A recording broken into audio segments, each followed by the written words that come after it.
Le lundi 26 août, webpresse.ca était au Théâtre du Nouveau Monde pour le dévoilement de la programmation de sa 62e édition. C'est la rentrée culturelle, donc la rentrée au Théâtre du Nouveau Monde. Chaque année, on va remettre des prix qui sont décernés par des abonnés, les prix Gascon-Roux. Alors, il y a 7 artistes de la saison dernière qui vont se mériter ce prix avec une bourse de 500 $. Donc, c'est la fête au TNM.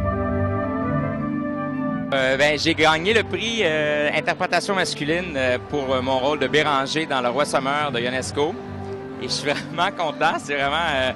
c'était inattendu. C'est une belle surprise. Puis en plus, c'est les abonnés qui ont voté pour me remettre ce prix. Fait que je suis super heureux. Quand ça vient du public, c'est vraiment le fun. Alors moi, j'ai remporté le prix Gascon-Roux. Meilleure interprétation féminine, ça a l'air, il paraît. Ça me touche énormément parce que je lui ai donné beaucoup, elle m'a donné beaucoup, je parle du personnage. Et ça souligne ça, en fait. Ça souligne cette relation-là que j'ai eue avec le personnage, l'écriture de Michel-Marc Bouchard, puis je suis vraiment contente. On a une magnifique saison qui démarre en septembre et c'était le croisement de toutes sortes de disciplines et de toutes sortes d'arts. Donc, les 7 doigts de la main, c'est une carte blanche qu'on leur a donnée, mais c'est un mariage entre des artistes de théâtre et des artistes de cirque. Par la suite, c'est le balcon de Jean Genet, c'est René Richard Cyr qui va mettre en scène, entre autres, la magnifique Marie-Thérèse Fortin, avec une distribution de 17 comédiens. Le balcon, c'est un bordel. C'est l'histoire d'un bordel, mais où des hommes viennent pas, aussi pour peut-être assouvir des désirs sexuels, mais surtout pour assouvir des désirs de grandeur.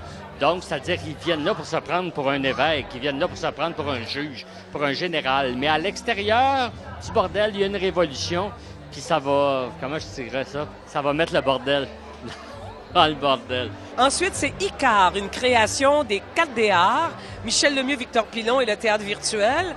Et on termine avec, nul autre que Marc Labrèche qui va jouer dans Les Aiguilles et l'Opium de Robert Lepage. Alors, c'est une belle saison. On a 10 500 abonnés et plus cette année et c'est pas fini. Alors, c'est une année qui s'annonce extrêmement réussie et on espère que les spectateurs vont venir en grand nombre tout au long de la saison. La saison 2013-2014 débutera avec la pièce Le Murmure du Coquelicot, le 17 septembre prochain.